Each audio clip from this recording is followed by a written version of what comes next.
नमस्कार। विद्या भारती विदर्भ प्रांत की ओर से आपका हार्दिक स्वागत है। हम वैदिक गणित की कार्यशाला में सूत्रों का प्रयोग देख रहे हैं। समीकरण, गणितीय समीकरण आसानी से किस तरह छुड़ाया जाता है। अब इसमें देखिए, अभी तक के तो हम जितना भी अब लिए हैं, हमारे तो जो मुख्य आठों होने के बाद में, यानी जैसे जोड़ना, घटाना, गुणा, भाग, इसके बाद में हमने देखा वर्ग, वर्गमूल, घन और घनमूल भी देखा। उसके बाद में हमने जो शुरू किया था भिन्न, यानी फ्रैक्शन। तो फ्रैक्शन में हमने कल देखा था एकाधिकेन पूर्वेण, ये सूत्र देखा था। अब ये जो सूत्र है एकाधिकेन पूर्वेण, तो कल आप लोग थोड़ा सोच रहे होंगे कि इसमें देखिए इकाई में 9 आता है, तो ये 9 के लिए बहुत उपयुक्त है। जहां पर इकाई में 9 है, यानी यूनिट प्लेस में 9 आता है, वहां पर ये प्रयोग में आता है। इसके अलावा आज हम देखेंगे कि कुछ और भी संख्या जो कि जहां पर इकाई में 9 नहीं है, फिर भी हम ये जो सूत्र है हमारा एकाधिकेन पूर्वेण, हम इसका प्रयोग करेंगे। हम इसके साथ में ही एक और सूत्र का सहयोग लेंगे जिसका नाम है अनुरूपेण, यानी कि प्रोपोर्शनेटली। हम वो भी सूत्र लिख देते हैं।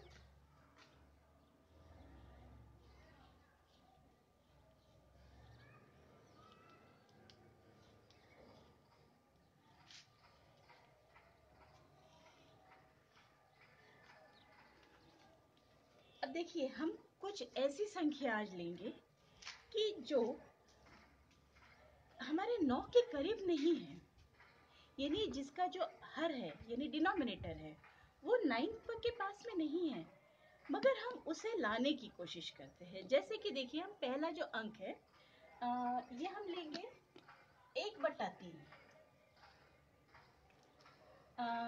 एक चीज और मैं आपसे कहना चाहूंगी, स्वामी जी ने इन सब चीजों के बारे में जिस समय सोचा होगा, स्वामी जी यानी भारती कृष्ण तीर्थ जी महाराज ने, तो स्वामी जी ने पहले यही देखा था कि अब हम लोग जो भाग प्रक्रिया करते हैं, भिन्न में भी हम देखते हैं भाग प्रक्रिया से ही हम निकालते हैं।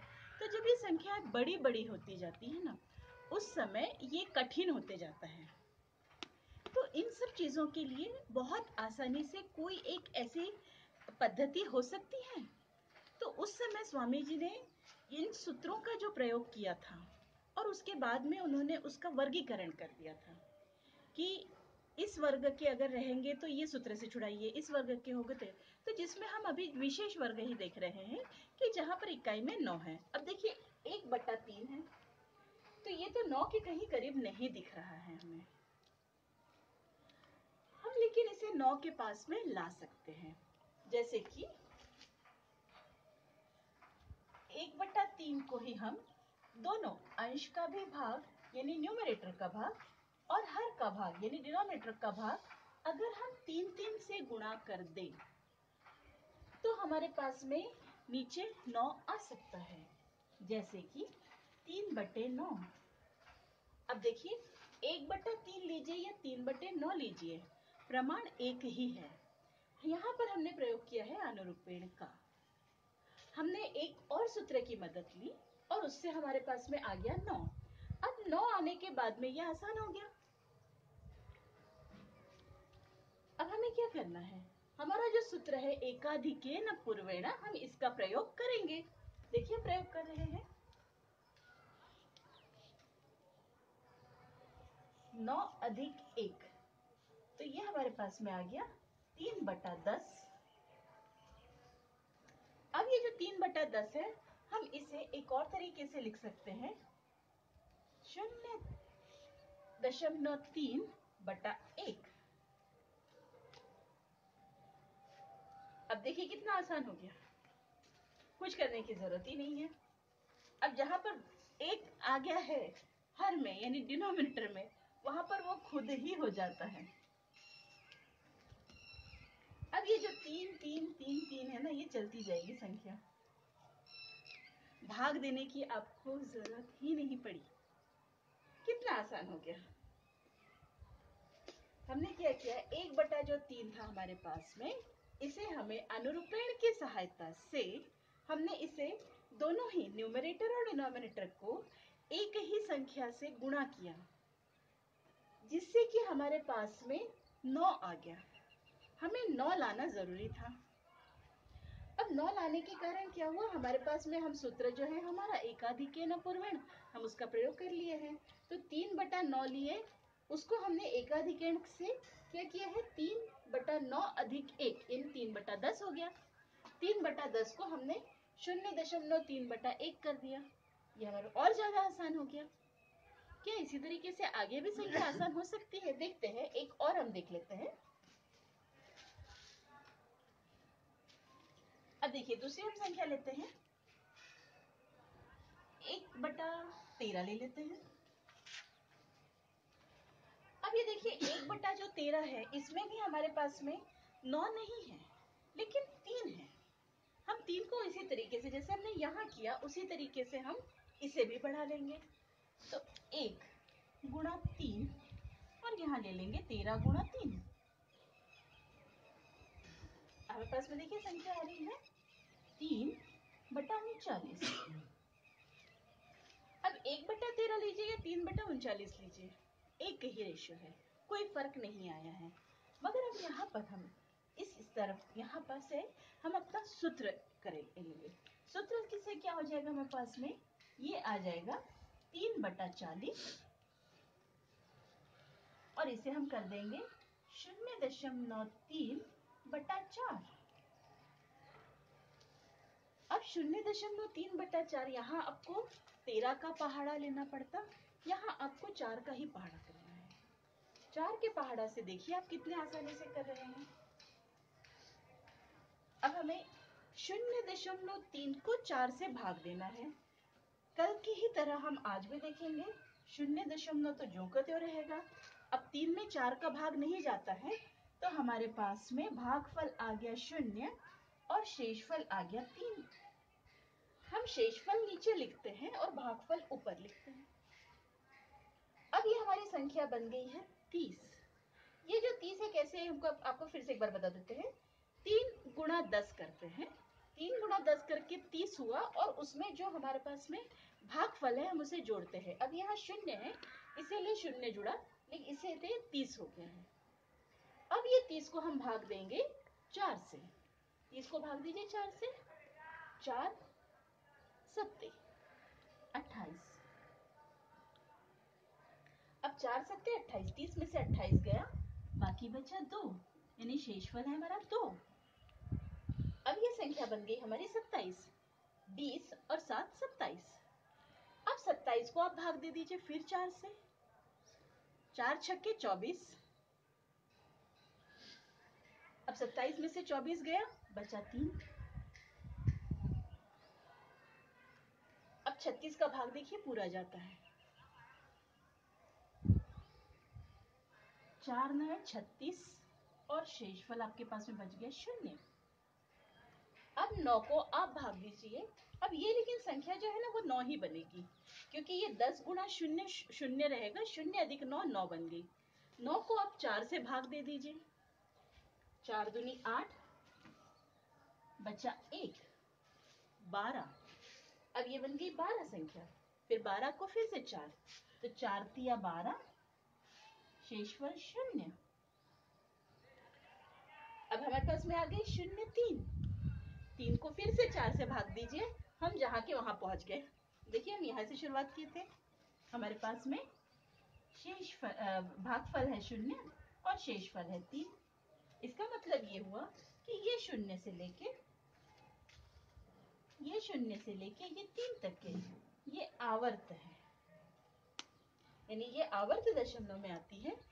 अब हमने कल भी आपको एक बार बताया था कि देखिए, हम अगर इस तरीके से करते हैं ना, तो हमारे पास में एक अंक की ही संख्या रहती है, तो उससे हमें, उस पहाड़ा से हमें भाग देना आसान हो जाता है। अब यहाँ 13 थी, 13 की इसमें हमने देखिए 13 को पहले हमने 39 किया, 39 को हमने 40 कर दिया एकाधिकेन अपूर्वेण सूत्र से, और फिर 40 को हमने 4 करके ले लिया।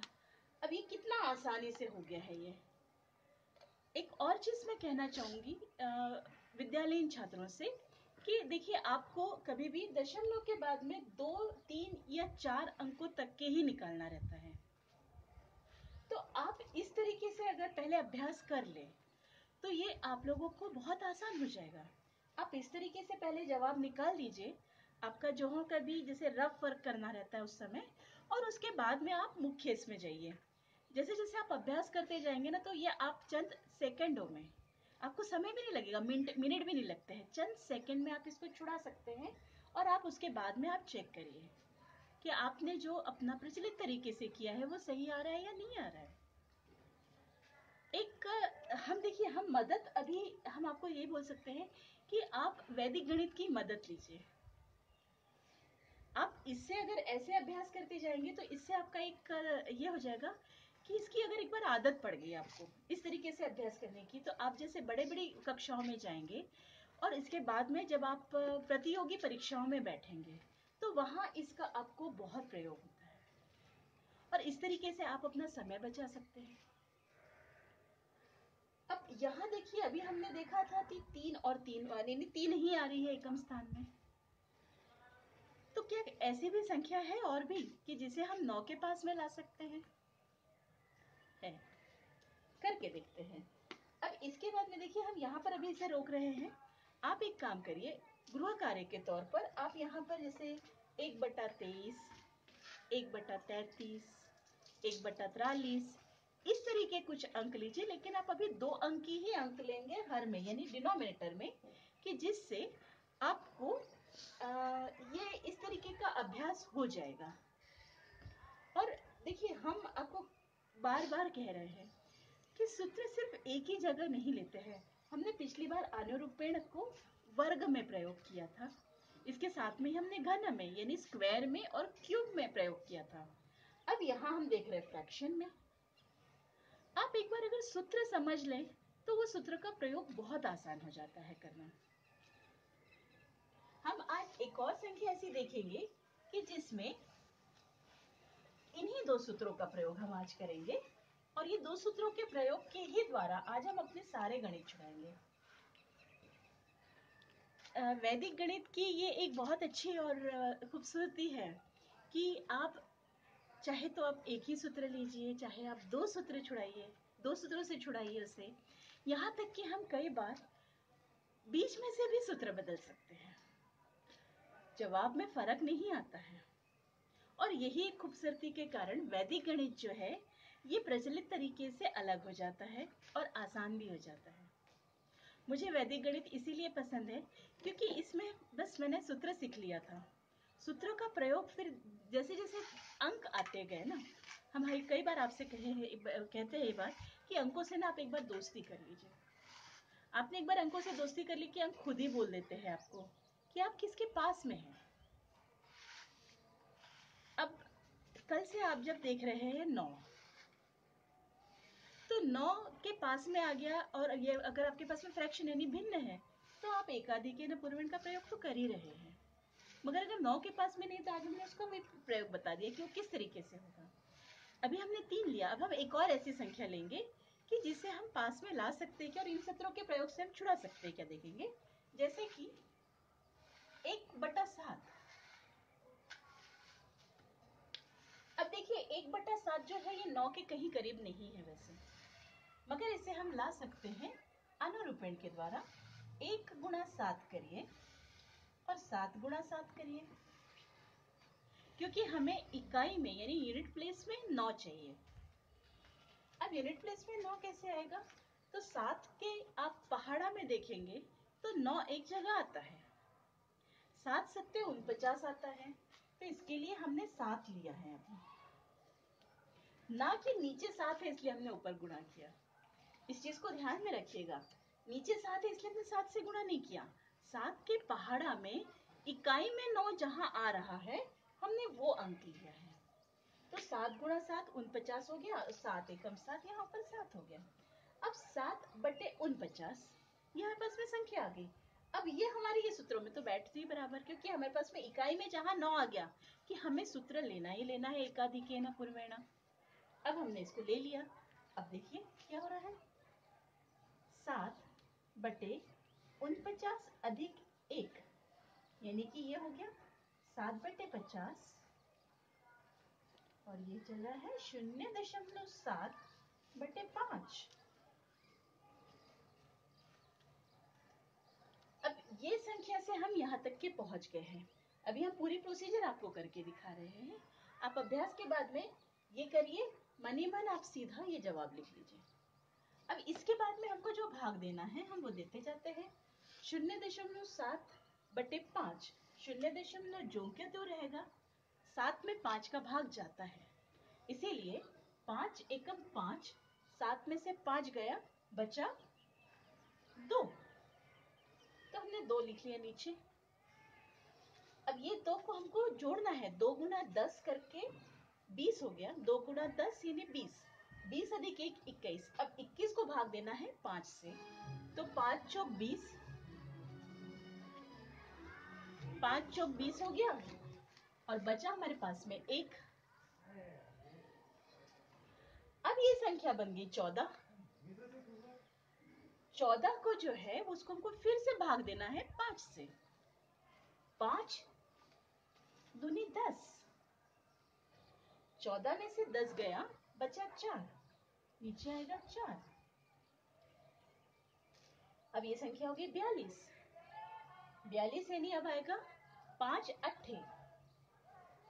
अट्ठे 40 और यहाँ बचा 2, 28, 5 पच्चे 25,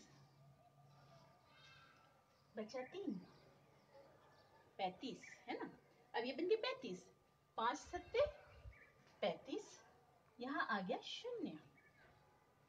अब ये संख्या हो गई 7, 7 में भाग जा रहा है, 5 एकम 5, शेष बचा 2। देखिए हमारी पहली ही संख्या और ये संख्या आ गई।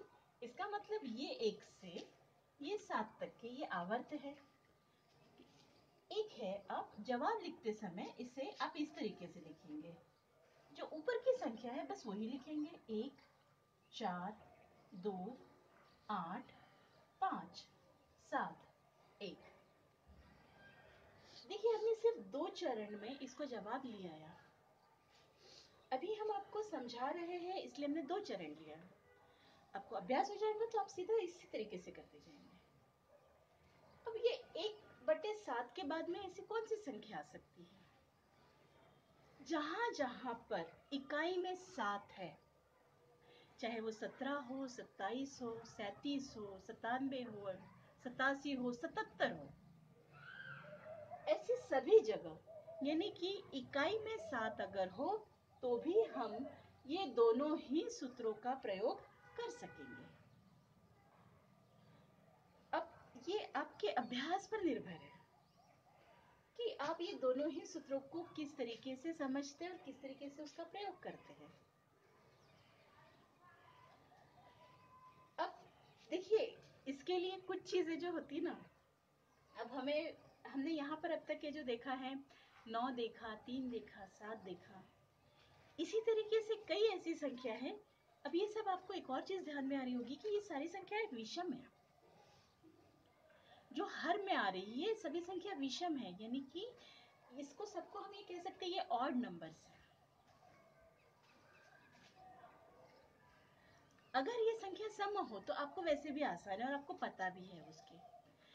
तकलीफ होती है जहां पर विषम आया तभी, तो इसीलिए हम विषम संख्या यानी विशेष संख्या के लिए ले रहे हैं।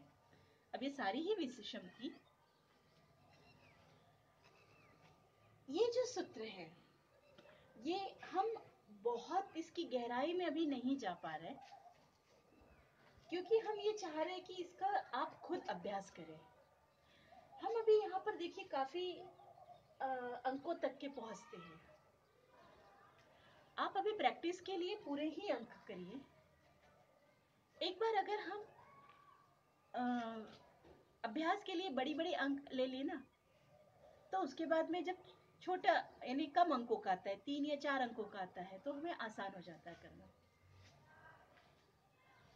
अब ये हमें बस बताने की एक बार मुझे सिर्फ ऐसा लगा ये कि बताना चाहिए बच्चों को कि इस तरीके का जो रहता है संख्याएं, इसे आप देखिए, समझ लीजिए और उसके बाद में इस तरीके से इसे बदल कर कन्वर्ट करके आप जब संख्या ले आते हैं और उसे करना, ये इस तरीके से ये आसान हो जाती है। हमारा इस सत्र का जो अंक गणित का भाग था हम यहाँ पर आज पूर्ण कर रहे हैं। हम इसके बाद के सत्रों में देखेंगे कि बीज गणित, क्योंकि कई लोगों के ये सवाल भी थे कि क्या वैदिक गणित ये अंक गणित तक ही सीमित है। हमने कहा नहीं, ऐसा नहीं है। अंक गणित के साथ में बीज गणित, इसके साथ में ज्यामिति यानी कि ज्योमेट्री, यहाँ तक के यानी हम काफी हद तक के वैदिक गणित को करते हैं और ये तीनों ही विभाग में करते हैं। बाकी जैसे हम आज यहाँ पर बोलते हैं एबेकस जो है वो सिर्फ अंक गणित के लिए है, लेकिन वैदिक गणित ऐसा नहीं है। वैदिक गणित ये अंक गणित में भी आएगा, बीज गणित में भी आएगा और साथ में ज्यामिति में भी आएगा, और ये बहुत आसान कर देते हैं। जब हम बीज गणित का भाग देखेंगे तो हम आपको ये चीज बताएंगे कि बीज गणित ये अंक गणित से भी आसान है। आप तब तक के, कल तक के आप सोच कर रखिए कि ऐसा हो सकता है क्या। अब तक के तो हम स्कूलों में यही देखे हैं कि सबसे आसान अंक गणित यानी अरिथमेटिक है। बीज गणित जो है यानी अलजेब्रा जो है वो तो कठिन ही जाता है। कहाँ वहाँ x, y, z आ जाता है और फिर उसको करते रहो और फिर करो। अब हम आपको कल बताएंगे इस चीज के लिए कि कितना आसान है करना। हमने अंक गणित से शुरुआत इसलिए की थी क्योंकि अंक हम पहली बार सीखते हैं। अंकों के द्वारा ही हमारा गणित का परिचय होता है, इसीलिए हमने अंकों से शुरुआत किया। मगर अब जब हम बीज गणित पर जाएंगे तो हम ये भी देखेंगे, ये वैदिक गणित की ही फिर से कहेंगे आपको कि वैदिक गणित की खूबसूरती है कि अंक गणित की तरह ये बीज गणित भी बहुत आसान है। हम कल आपसे मिलेंगे बीज गणित के साथ में। तब तक के लिए विदा, नमस्कार।